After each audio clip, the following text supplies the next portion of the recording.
Dear friends, good afternoon. I am very happy to be with you today at the All for Victory Forum. I warmly welcome all its participants, all those who contribute to our common cause, to the fight for the national interests of our country, for the future of Russia. People here are determined, firm in their convictions, real patriots from all regions of our huge country. I thank you for your hard work, for your sincere and devoted service to the fatherland. Thank you very much. This is an applause for you. The mission of the People's Front is to unite indifferent, active people, such as you and millions of our comrades and comrades in arms.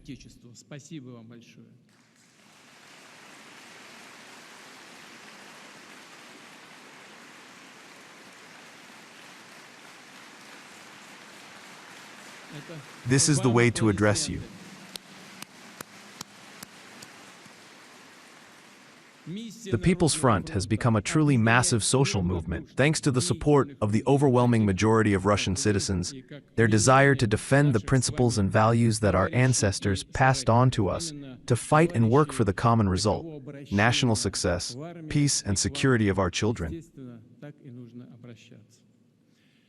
I would like to note that since its creation, the People's Front has taken responsibility for solving the most complex and urgent issues. Where it is difficult, where real, not paperwork is needed, where large projects need to be implemented. To respond to challenges, to unite the energy of people's aspirations. I repeat, the People's Front has become an effective institute of civil society, civil solidarity, consolidation of public participation and control. And when our country, our people faced a direct threat, increasing external aggression, new punitive operations against the residents of Donbass and Novorossiya, the People's Front undertook the very work, the very mission that it was obliged to undertake. Because the People's Front is a part of our people. Starting in February 2022, you turned around and provided worldwide support to our heroes on the front lines. To the defenders of the motherland, their families, the armed forces, the defense industry, everyone who fulfills their patriotic, human duty. We will always remember those who gave their lives for the fatherland. On July 2nd, at the battle post, the deputy head of the Russian Navy, Mikhail Yevgenyevich Gudkov, a native of the Donetsk region, was killed. A true Russian officer, he took part in special military operations from the very first days. He commanded the legendary 155th Separate Guards Brigade of the Sea Infantry of the Pacific Fleet, which proved itself to be famous in the most difficult battles, in the most responsible directions. Together with his comrades in arms, it defended and liberated the Kursk land. Now this brigade will bear the name of General Gudkov. He died in the combat zone, fulfilling his military duty. He was promoted to the rank of deputy head of the Russian Navy. This officer did not have a direct need to reappear in military service and in command, but he considered it his duty and fulfilled it to the end before Russia. I would like to honor the memory of Mikhail Gudkov and his comrades in arms, all the Russian soldiers who fell in battle for the fatherland, with a moment of silence. Thank you. Today I signed a decree awarding Mikhail Gudkov, the hero of Russia, the second Golden Star.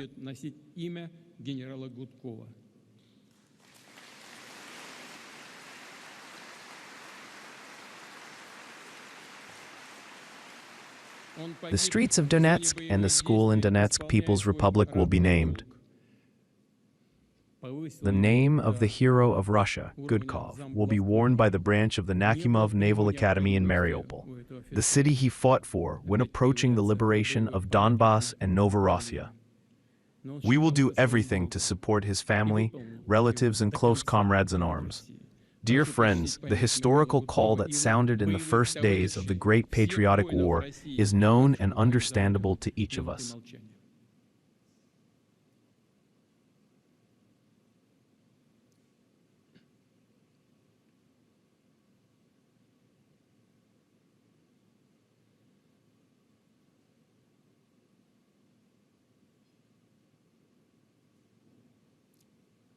Спасибо. It has become a symbol of our time as well. The struggle for freedom and justice, the security of our native borders.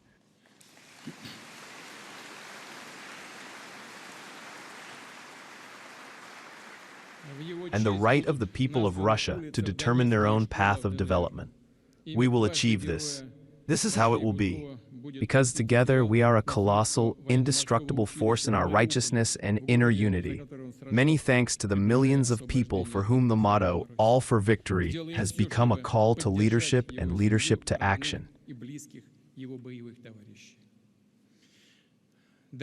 To all those who help the front, our soldiers and officers, who are real heroes who solve the most important tasks for the protection of the motherland in difficult combat conditions. To all those who transfer money, collect things, clothing, household appliances, household items, literally give away their belongings, forming entire humanitarian columns to support the residents of Donbass and Novorossiya in our border regions. Over the past 3 years, millions of our citizens, leading corporations and small companies, individual entrepreneurs, and many labor groups have joined the All for Victory campaign. In total, 54.5 billion rubles of people's funds were raised to support the special military operation, including more than 45 billion for the specific applications of our military personnel and combat units. This allowed us to additionally supply the front with the necessary equipment, quadcopters, first aid kits, more than 14,000 cars, other vehicles, and much, much more. I would like to draw your attention to the fact that all this was done as part of the All for Victory campaign. At the same time, we see that public support is much larger scale. It is truly international. The whole country participates in it without exaggeration. Volunteer brotherhoods are created in all regions. Workshops, entire factories open within the framework of public and private initiatives. People join the people's regiments, the so-called, as they have just been shown, sewing battalions. By the way, if we calculate the total area of only one of the camouflage networks, it will be 20 million square meters. The Kulabin Club, which was established jointly with the Ministry of Defense, has done a great job and is active. I have just seen some developments of our inventors, innovators, and talented technicians at the exhibition. It is impressive that Russian Kulabins sometimes come up with something that is more effective than some of our NATO opponents' hardware. You know, what I have just realized and discovered. Why is it so effective? Because it is directly connected with our guys who are at war. You and your colleagues, your comrades know where it is needed, what is needed, at what time of the year it is needed. And this is what they adapt to. And it works effectively. This is not some kind of delivery from the hill.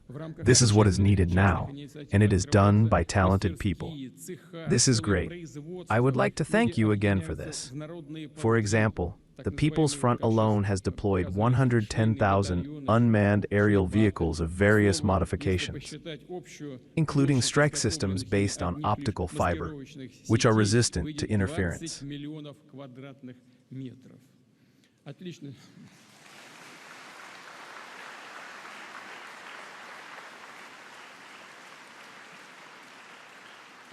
According to our experts, the total number of unmanned aerial vehicles sent by the UNFO has burned more than $2 billion worth of enemy hardware.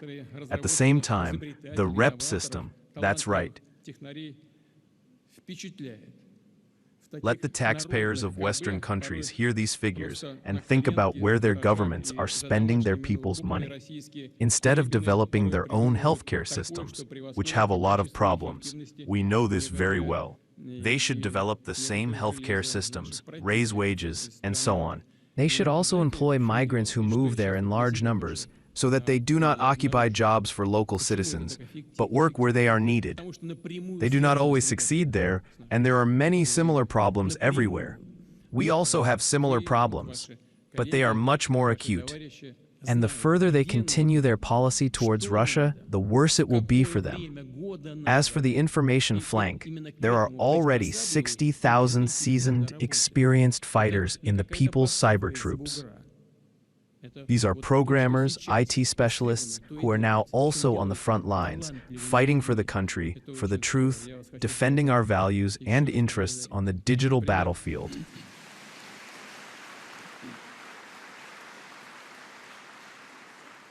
Revealing harmful content, exposing lies and lies, preventing information provocations aimed against the unity of our society, international and interreligious agreement.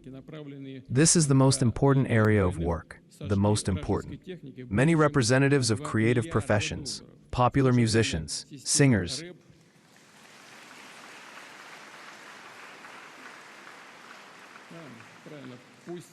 actors create and include in their repertoire new, bright works about love for the motherland, about our heroes and warriors.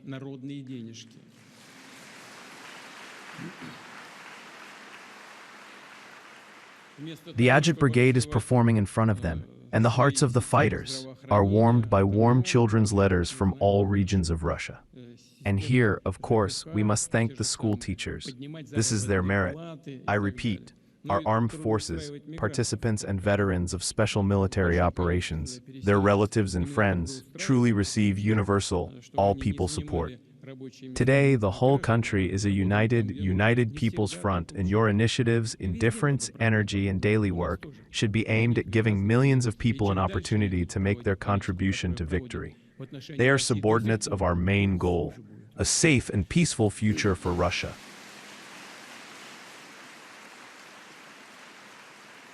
This is why we are all working. This is why the guys are fighting on the front. I would like to thank you and all your colleagues and like-minded people once again and wish you success. Thank you very much.